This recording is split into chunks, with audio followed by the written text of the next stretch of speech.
Bonjour, aujourd'hui je vous retrouve sur la manière que j'affectionne particulièrement pour faire des bordures. Les filles vous diront, oh là là, on en a marre de voir tes petits ponts partout. Eh bien oui, je mets des petits ponts partout parce que j'adore ça. Et ma foi, ça fait de mal à personne. Donc j'affectionne particulièrement de cette façon, c'est-à-dire utiliser une feuille de papier écriture, de livre, on pourrait utiliser une partition ou bien un reste de chute de papier que l'on aura de côté. Vraiment, j'aime beaucoup faire ces cercles sur du papier écriture, c'est très riche. On peut le déchirer, l'apporter sur nos fonds pour le mettre en valeur. Par exemple, voilà, il suffit d'en découper de toutes les manières qu'on veut et de le recoller sur un fond pour avoir quelque chose, une base très solide pour une création.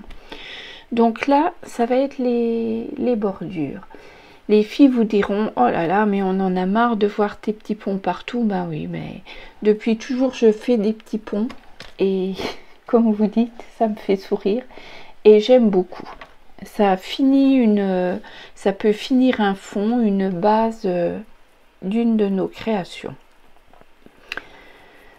J'en ai vraiment à pléthore, j'en ai tout un paquet, j'en fais tout le temps avec mes restes de peinture. Parfois c'est à la gel presse et là c'est donc sans la gel presse.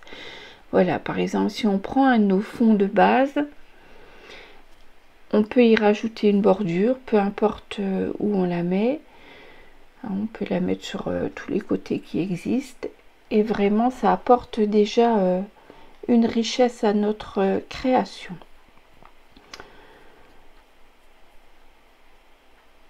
Donc, comment on les réalise? Eh bien, voilà. Oh, c'est pas beau, hein, comme ça. C'est les restes de peinture sur une palette. Eh bien, on va les utiliser. J'enlève mes bordures pour pas trop les cradosser.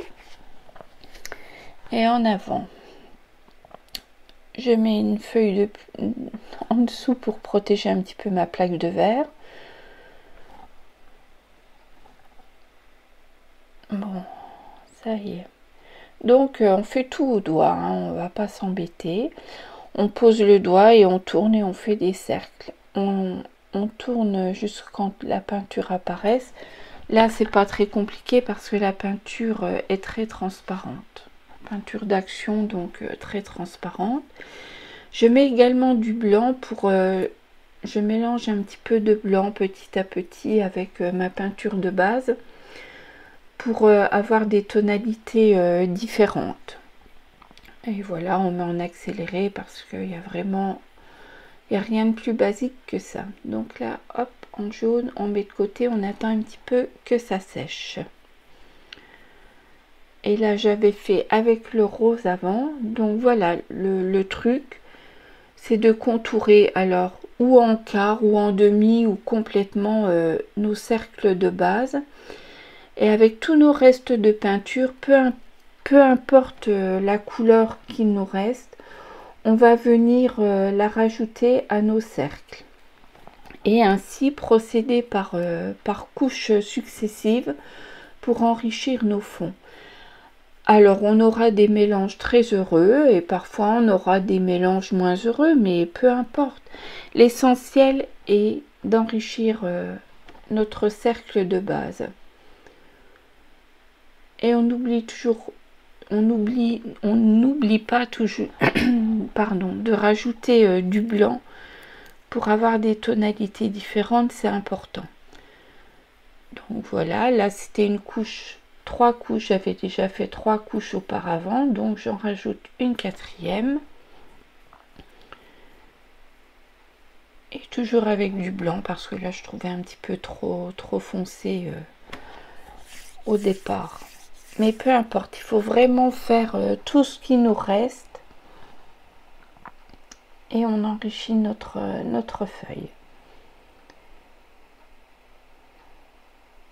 Bon, là je vais rajouter du jaune parce que j'ai envie de rajouter du jaune. Il n'y a vraiment aucune limite dans la création ou dans l'envie qu'on a de s'exprimer. C'est une sorte d'expression aussi, hein. Voilà, là mon jaune est sec, donc je vais rajouter du rouge. Voilà, quelque chose qui tranche bien. Alors voilà, quart de rond, demi-rond ou rond complet, ou on pourrait rajouter également au centre, hein, en laissant le jaune dépasser sur le contour. Ça fonctionne très bien aussi.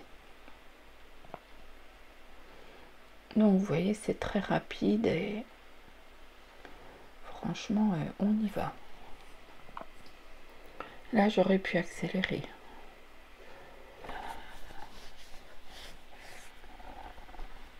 Alors, vraiment, je vous conseille de le faire, et une fois que vous serez conquise, vous n'arrêterez plus d'en faire. Parce qu'après, ça donne comment je peux dire, une création illimitée pour enrichir vos créations. Voilà, tout simplement. Et on n'oublie pas le blanc pour donner des effets dans les nuances.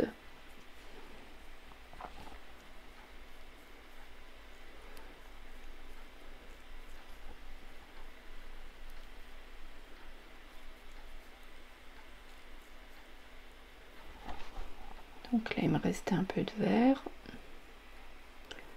Allez, on y va. Et donc, vraiment essayer avec tous vos restes. Parfois, il y a des mélanges peu probables. Ouh là là, il est très tôt ce matin, je bafouille. Hein. Il y a des mélanges peu probables qu'on n'aurait pas essayé avant. Et en faisant ça, on les tente. Et parfois, c'est très heureux. Et ça vous ouvre d'autres portes de mélange de couleurs auxquelles vous n'auriez vraiment pas donné crédit avant et qui tout à coup se révèlent. Bon, on peut avoir également des trucs moches. Mais bon, les moches, vraiment, vous les coupez en bordure et ça passe très bien. Autrement, quand le mélange vous plaît vraiment, vous ne le coupez pas en bordure, évidemment. Vous le conservez pour le mettre, pour enrichir vos créations.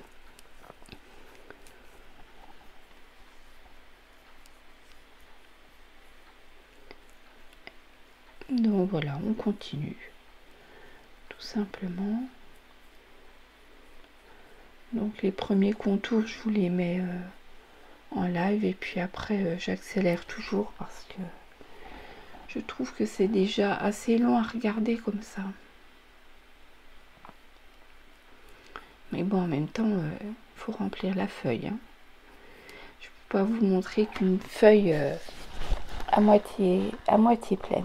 Là, c'est un fond que je détestais, que j'aimais pas du tout. Donc, j'ai décidé de le transformer aussi. Donc là, on n'est pas sur du papier écriture, hein, donc c'est différent. C'est pour vous montrer que vraiment, sur n'importe quel fond, vous pouvez le faire. Et vous verrez que après, eh bien, c'est très exploitable. Enfin, moi, j'aime beaucoup. Donc là, on revient sur notre fond de départ. Je ne sais plus ce que je vais y rajouter comme couleur. Peut-être du vert. Rouge, jaune. Et ben voilà, du vert. Rouge, jaune, vert. Viva Italia. Non, non. C'est parce que ça change et qu'on utilise très peu le rouge. Je trouve qu'on utilise peu le rouge, hélas. Une très jolie couleur.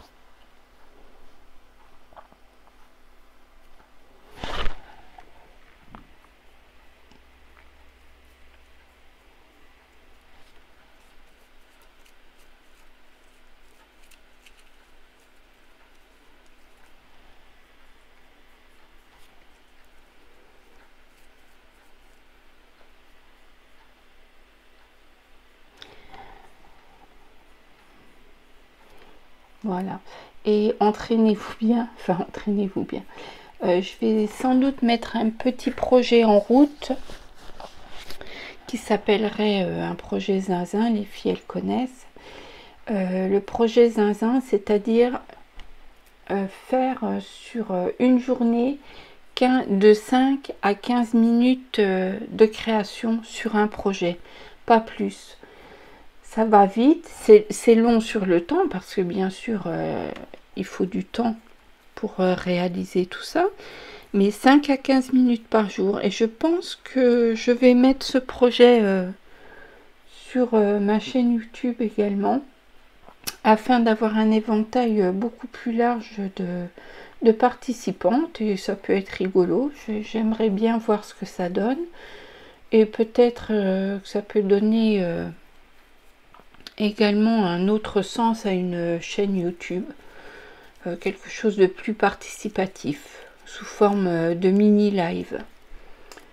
Je vais lancer ça très bientôt, je vais pas dire demain, mais très très bientôt. Donc soyez à l'écoute, ça va bientôt démarrer. Et voilà, une autre page de fête. Enfin, de commencer.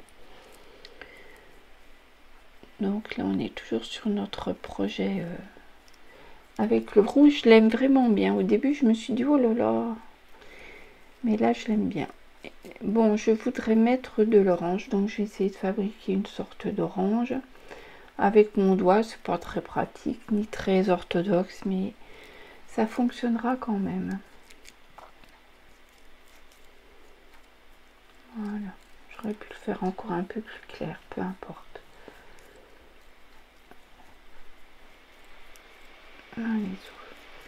Donc oui, un projet où chacune de nous pourrait participer chez elle en faisant 5 à 15 minutes par jour.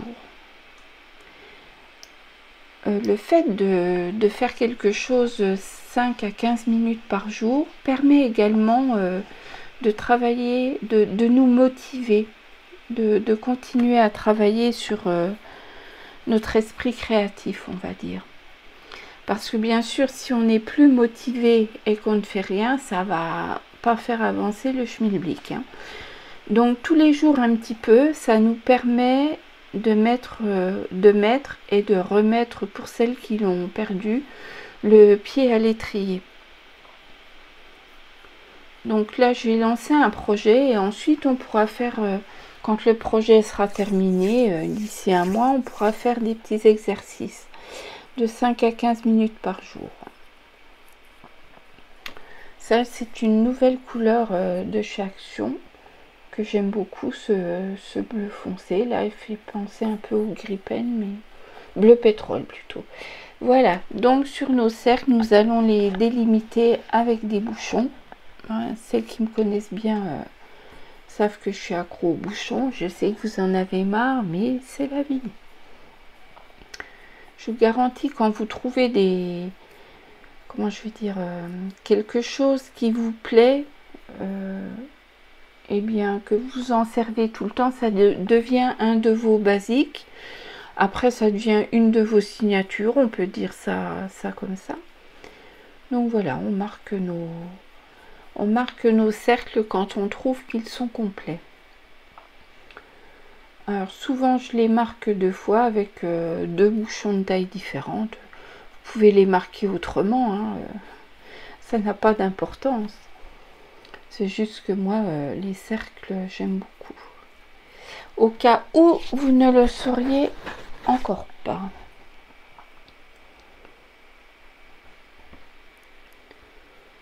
Alors souvent je les fais en noir. Là j'avais envie de tester avec cette couleur pour voir si ça se... par la suite si ça se mélangeait à tout. Je pense que oui. Il n'y a pas moyen de se tromper. Je pourrais faire également des cercles d'une autre couleur. Mais en foncé j'aime bien.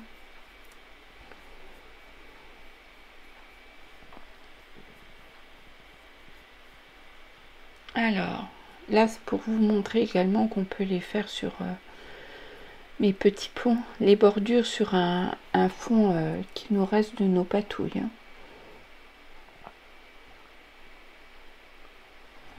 Je ne sais pas d'ailleurs pourquoi j'ai commencé comme ça. Bah, sans doute pour vous montrer qu'on peut faire des bordures autrement qu'avec du papier écriture.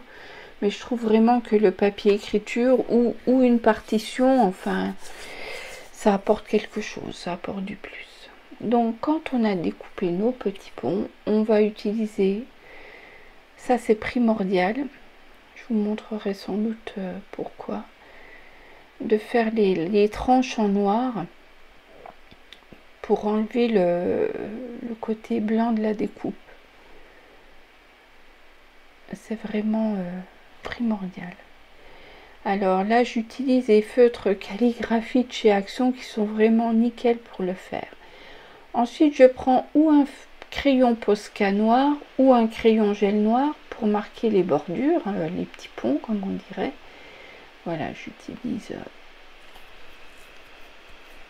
J'aime bien le faire sur une pub parce que ça donne de l'épaisseur. Je trouve que c'est plus mou et que c'est plus souple pour mon crayon que la plaque de verre directement.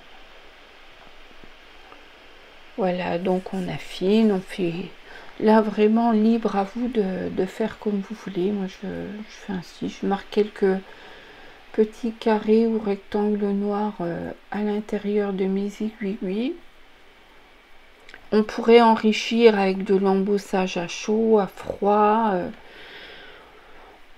des tamponnages. On pourrait enrichir vraiment comme si c'était un fond complet. Hein.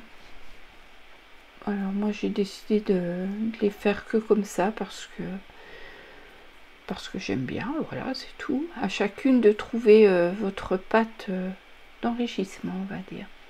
Donc voilà, là on va le faire d'après cette feuille qu'on a faite tout à l'heure. Voilà, je voulais marquer mes ponts, mais je m'aperçois que vraiment elle n'est pas droite. Mon bord n'est pas assez droit, il faut quand même un bord assez droit pour commencer. Donc j'enlève l'excédent, voilà. Je trace ma bordure, mes petits ponts, voilà, je fais mes petits ponts au hasard, hein. Il n'y a pas de manière de bien faire et on les découpe.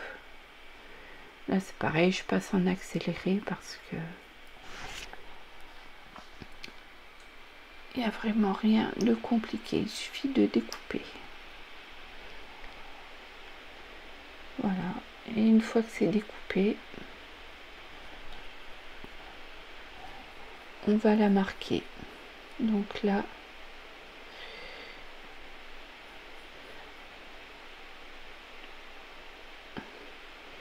on fait d'abord le contour avec le feutre.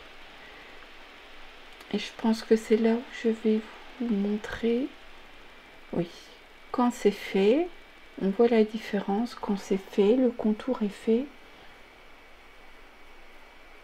et n'est pas fait. On voit vraiment la différence. Et toutes mes découpes, je les contourne ainsi en premier lieu. Ça donne un arrêt à l'œil. Et voilà, on marque les petits ponts.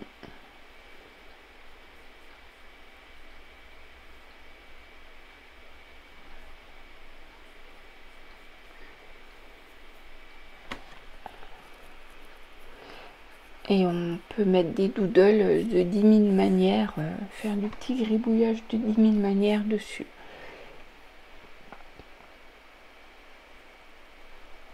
Donc vous voyez, c'est ludique et assez rigolo.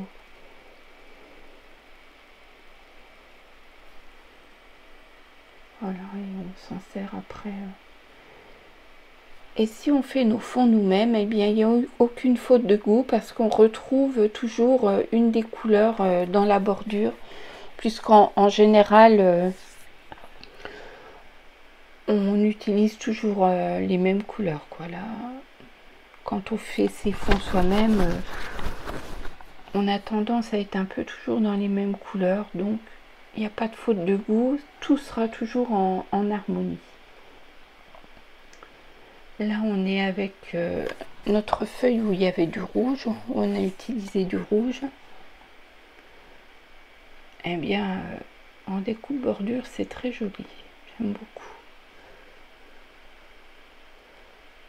Et je m'aperçois qu'on voit quand même le dessin des ronds. Alors voilà comment on pourrait enrichir un fond avec ce papier qu'on aurait décoré avec nos cercles. Là on n'est même pas dans le papier écriture, on est dans le papier simple de départ. On pourrait le coller ainsi et on pourrait y ajouter sa bordure. Voilà, et on a un fond qui est prêt, qui est riche et prêt.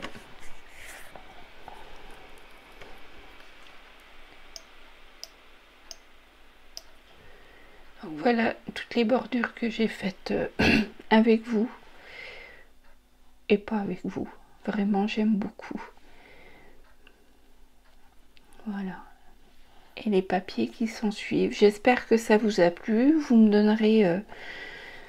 donnerez vos impressions sur la suite. Je vous fais des gros bisous. À tout bientôt pour un challenge.